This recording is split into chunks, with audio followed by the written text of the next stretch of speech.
Hello everyone, welcome back to my channel. Any newbies, please press the subscribe button. Actually, if you're new, you hopefully will have done that already, but if you're brand new, as in you've only watched this video, please press subscribe and leave me a comment because it's always nice to meet new people on here. So I'm finally getting around to filming this video. A lot of you have been asking me for kind of a health update. I've been putting it off because I've been waiting for results to come through, and I've chased them up and they're still not ready to be given to me. I'm waiting on an MRI scan result and a kidney scan result, and I wanted to really put all my updates in one video, but anyway, I thought rather than keep you waiting longer, I'll just do what I know so far. I haven't been making many health related videos consciously, really, because I don't want to just be churning out content for the sake of it. I don't want to be going over the same ground again and just repeating myself. It's not good for me to keep talking about the same things over and over, and it's not helpful to you if you're not learning anything new from this video. But there has been a bit of a shift in the direction of, I guess, my condition or diagnosis or whatever you want to call it. So there is a lot to talk about today. So I'm going to start going back to 2 summers ago, and I, for the first time in my life, started having real issues with UTIs and kidney infections. This wasn't something that I was familiar with at all. I'd managed to live most of my adult life to that point without any sort of issues in that area, but when it started, boy did it come in with some force. It was pretty much relentless, and one time I left it too long, and that was the day that I actually had my PIP assessment. I actually, it turns out, had a kidney infection. Despite rolling around in pain, I still didn't get granted PIP, so that tells you everything you need to know about that system. But anyway, so that day I found out that I'd left my UTI too long, and they were worried I actually had sepsis, because when my temperature was really high, my heart rate was really high, so that was a big lesson. But even after I sorted that out, even when I went away on trips, I would come down with another one and then have to somehow sort out an appointment with a local doctor, use push doctor apps and that sort of stuff to make sure that I could just kind of keep going till I got home. So yeah, I kept getting these recurring UTIs, which was a bit alarming to me, because I was like, why is this happening suddenly in my life? What's changed to make this happen?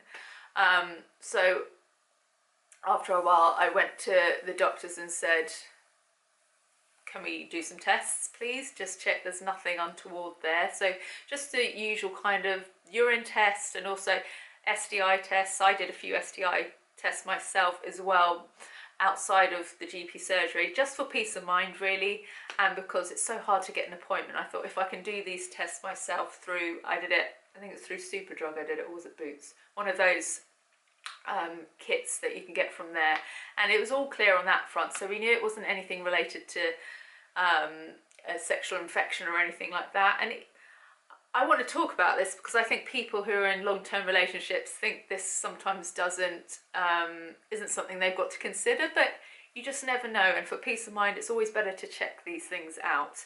It shouldn't be embarrassing. We should all be taking care of that area, so don't be ashamed if you want to have a test. It's just good to get regular testing when it comes to that sort of thing. So that was all clear. It was quite a few months on since having my last UTI, and I found that I was never getting a relief from going to the toilet. Even if I'd just gone for a wee and I really felt that I'd emptied my bladder, I just still needed to go. There was never that sense of relief, and you realise how much you take for granted going to the toilet and feeling okay afterwards. And having to live every day consistently feeling like I could go for a wee was actually really not fun and not nice. And I'd say I still got that to a degree now, but it's a lot better. But anyway, I wanted to voice this to the doctor, and she said, well, maybe we should get a scan done of your kidneys. So that's what I did. That was at Ashford Hospital.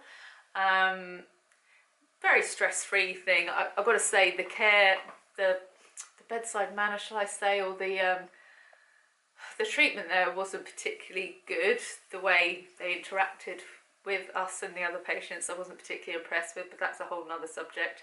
But yeah, the scan was very stress-free. Basically, they just put that kind of gel thing that you put on when you're having a baby scan, and then they can see kind of the map of your kidneys and stuff on the screen, and they make you turn around so they can access it from the back and take photos. They can access it from the side and take photos. When we were in there, he said he didn't seem to see anything particularly untoward, but obviously he'd send the full results to my doctor, but I've still not heard about those. But I haven't had a UTI now for a number of months. I hope I've not cursed it there. I hope no one's listening. But yeah, I still never get the full relief. When I did the scan, actually, what they do is they make you drink a hell of a lot of water beforehand. So much so that I had to put something on my seat on the journey there and wear kind of a nappy in case I had a leak, because it was touch and go about whether I'd make it to hospital with that amount of liquid in me. But he did say it was weird that I felt desperate to go, because in the scan it showed that my bladder wasn't actually full. So that made me wonder what's going on there. So that might be another avenue we need to explore, whether there's some sort of nerve thing telling me that I need to go to the toilet even though I actually don't. So that's that area of stuff. So on the other side of stuff, so I've obviously had the aches and pains that a lot of people get with chronic illnesses, chronic fatigue syndrome, ME, fibromyalgia, and you know, the other conditions. I've had those aches and pains for a number of years now, but in the last year or two it's got to a point where it hasn't been manageable with just, you know, painkillers and not pushing myself. It's got to the point where, you know, I haven't been able to get out of bed, or I've not been able to do stuff or move, and it's been incredibly painful. So I did start seeing an osteopath, and I think the thing with osteopaths is I think they have a broader knowledge than chiropractors, so they know more about how the body functions as a whole. So they can often give you really useful bits of information about why certain things might be happening in your skeletal system and your muscular system, perhaps other conditions that they could be linked to and stuff like that. So my first appointment with Gillian, my osteopath, we spent the majority of it talking about my medical history and that sort of thing, and she was asking, she's like, are you sure you don't have Crohn's? And I said, I think I've been tested for Crohn's, I think that's fine, blah, blah, blah. And she looked at my body throughout, and she did mention a couple things to me. One was, have you explored Ehlers-Danlos syndrome? And another one was mast cell activation. I can never say it right, but I'll put it up on the screen. And I said to her, well, actually, I have thought about those things, but unfortunately the GPs I've had over the year are not knowledgeable in these areas. So it's not been something that's ever been suggested to me to pursue, and because I know doctors don't like it when you suggest things, it was hard enough for me to get the chronic fatigue kind of diagnosis to then push for more testing and more, I don't know, looking into. I just didn't have the energy to do it, to be honest. But I think from seeing her and having that sort of added bolster that maybe this could be something that I'm affected with, when I was back at my GP's, I said, I've been seeing an osteopath about my joint pain and that sort of thing, and she's pointed out a few things about my body that would suggest it might be worth looking into Ehlers-Danlos syndrome and this sort of thing. And I think because, rather than me just saying, I've been Googling, I've been on the internet, because I said that a fellow medical practitioner had suggested this, she was quite open to it actually, and then started looking back at my medical history and looking at me and some of the features of my body, and she was like, actually, yes, it might be worth looking into that. For instance, she looked at my fingers. I don't know if you can see them there. People always comment about my fingers because they're quite twig-like, shall we say, and I've got at least 2 fingers that have something very obviously not quite right about them. They're deformed. I used to get told they're called swan neck deformities. But she said obviously that could be a sign of something wrong with your skeletal system or your joints or your tissue perhaps. So she referred me to a rheumatologist, because she also said because of the look of some of my joints, some of them are quite chunky in relation to the rest of my finger. She said obviously that could be arthritis. Actually, her words were, after she looked at my hands, "Oh, aren't you young to have arthritis?" And I was like, well, I didn't know I had arthritis, but okay. Anyway, he referred me to a rheumatologist, so a few weeks later I went to meet with him. He was quite a jolly guy. He was very smiley. He wasn't intimidating at all, and it was very pleasant. But unfortunately, it did feel a little bit hurried, and I didn't leave feeling that satisfied that I'd been able to talk about every single issue, because I think he went through almost the very traditional checklist of what someone with Ehlers-Danlos syndrome has. For instance, like the stretchy skin, for instance, and the bones that are very clearly hyperextended in a certain direction. Because I didn't tick maybe some of the obvious ones, then he wasn't willing to pursue it further, even though I was telling him that there are a lot of cases where people don't necessarily tick all the boxes, but they tick a lot of them, and it might be that it's a localized Ehlers-Danlos syndrome or a different type of Ehlers-Danlos syndrome, or maybe I'm just not the most traditional case of Ehlers-Danlos syndrome. And there's so many things that I wanted to talk about. He's like, but no, it won't be that, because you don't have that sort of thing. That won't be connected to Ehlers-Danlos syndrome because you don't have the stretchy skin, for instance. And he tested the hypermobility of my bones and stuff, and he just said, actually, for your age, you are incredibly stiff. So he said, if you were hypermobile, which you may have been at one point in your life, you're definitely not now. But anyway, he decided to book me into lots of blood tests. And for that, I decided that I wanted Si to be there with me to watch me have them, because Si has been a very healthy boy most of his life. He hasn't had to go to doctors or hospitals at all, and he's a little bit squeamish about these sorts of things. And I thought, if we're going to spend our lives together and I want support when I go for these sorts of appointments, it'd be good for him to be a bit more familiar with him. But I didn't know quite how much blood they were going to take from me, and he had to witness quite a lot of vials being taken. So I think I'd put him a little bit too much in the deep end, but it's all good. He survived, no fainting happened. But anyway, I think the blood tests came back and they were, I think his words were satisfactory. I think he wanted those blood tests just to rule out things like osteoporosis, and sometimes some types of arthritis can show up visibly in blood tests, but they're not the be-all and end-all in terms of arthritis diagnosis. Sometimes it doesn't show up in a blood test. Oh God, it's so hard for me to remember everything that's happened because it's been so long since I've caught up with you about all this stuff. But he also noticed, the rheumatologist guy, that my feet were pretty unique. And he's like, no wonder you've struggled with pain and walking and things like that. So he said, I'm going to put you in touch with a guy that focuses on podiatry, so that's everything related to feet, and hopefully he can maybe sort you out with some way to just make walking and standing a little bit more comfortable for you. I'll show you quickly. You can't really, it doesn't really show it off, but basically I've got very high arches, but anyway, I will fast forward to meeting with this guy. Wait, I need to get something to show you.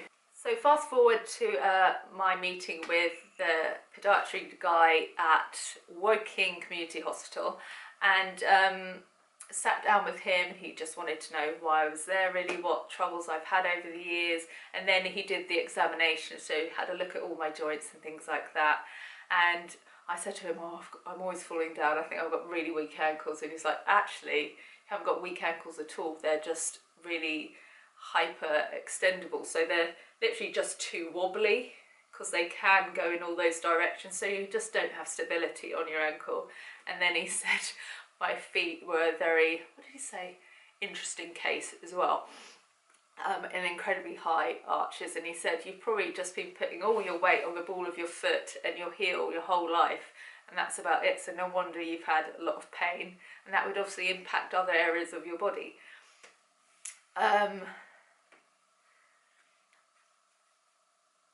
But interestingly, I was telling him about the, you know, some of my other issues, like my digestive issues, my fatigue, heart problems, troubles regulating temperature, all these sorts of things, and my aching bones and my joints and my hip that falls out of its socket, all this sort of stuff. And I said, but you know, I've seen a rheumatologist, and he said, I definitely don't have Ehlers-Danlos syndrome, so it's probably just chronic fatigue syndrome stuff. And he was like, he pulled a face and he was like, let's see about that, shall we? And it turns out this guy actually lectures in Ehlers-Danlos syndrome. I was like, yes, something's aligned here. I was meant to meet this guy.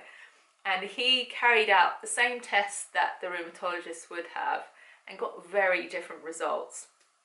And he said basically that he hadn't done it right. But he said, first of all, that test that they do is not really an accurate or sensible test anyway, because the guy that formulated this test originally, he did it based on testing, I think it was just quite a relatively small number of African boys, I think it was.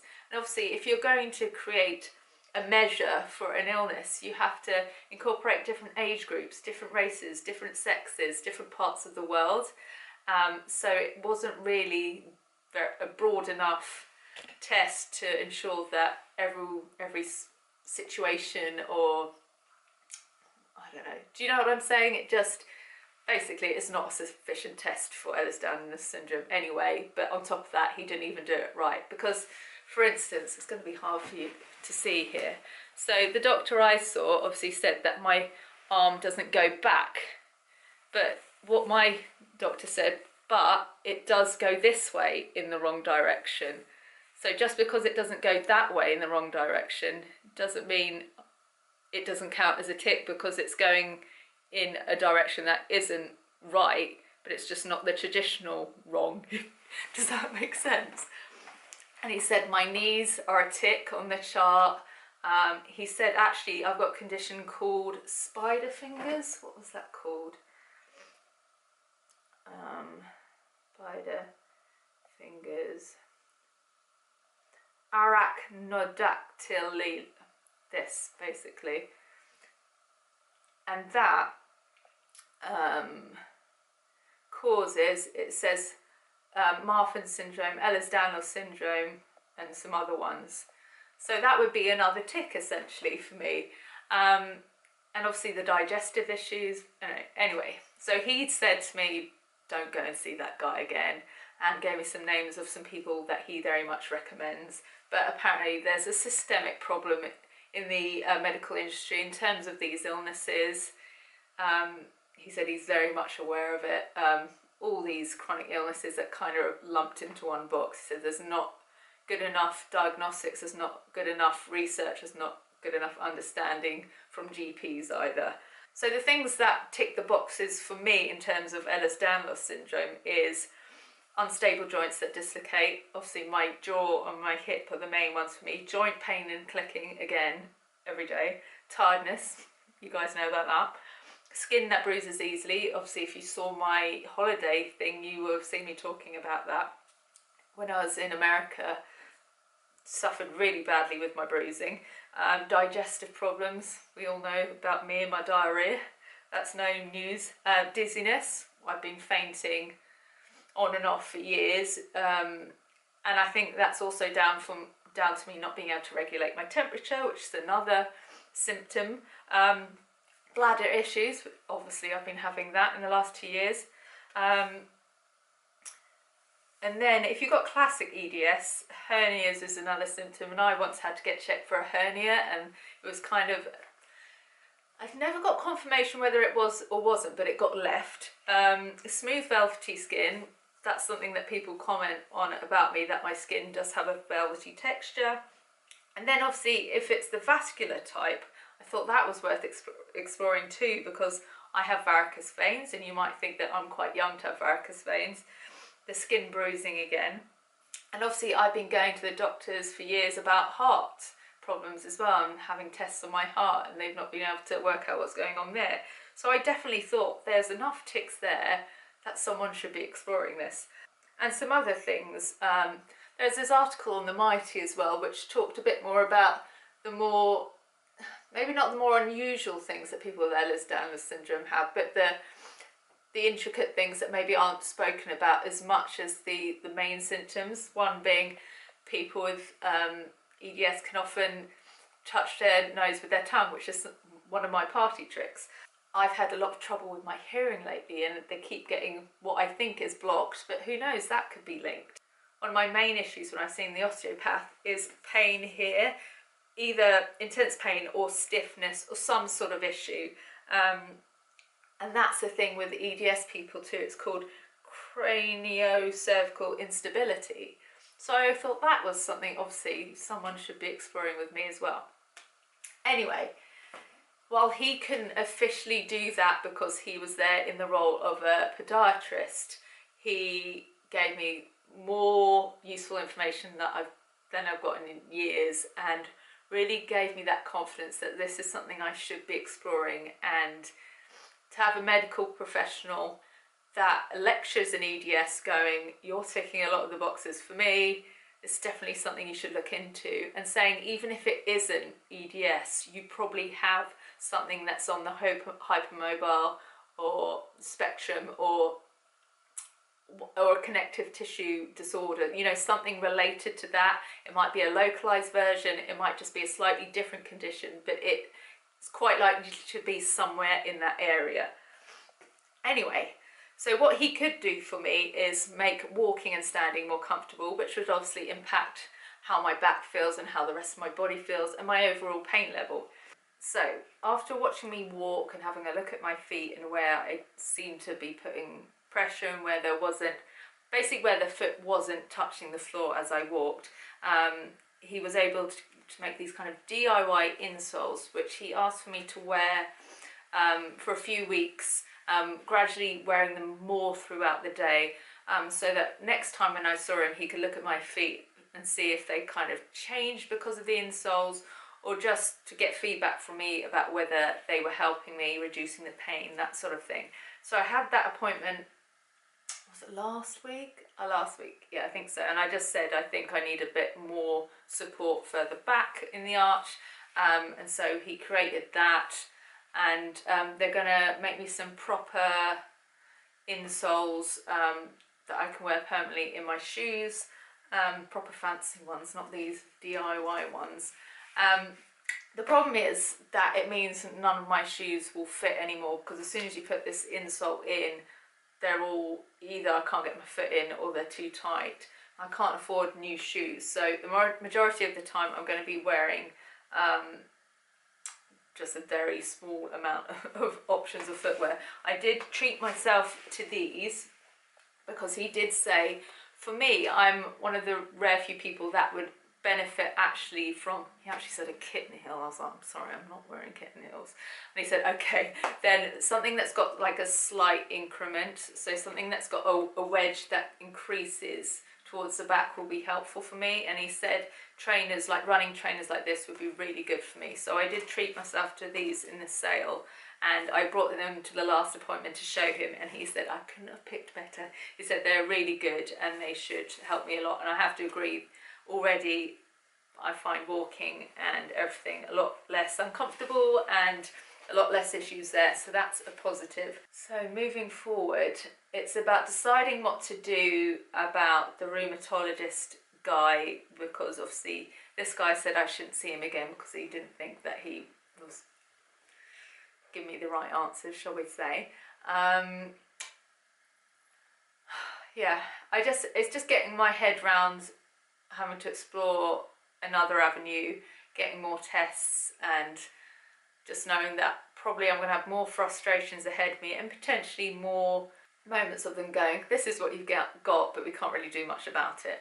But maybe it's worthwhile doing, I don't know. I'm just mulling it all over at the moment, but obviously the MRI results might come back and change a lot of things. They did the MRI scan mainly on my hip pelvis area, because that's where I have this it doesn't dislocate, it subluxates. So I don't know if I can show you actually. Let me see if you can see what happens to my hip. Can you see that?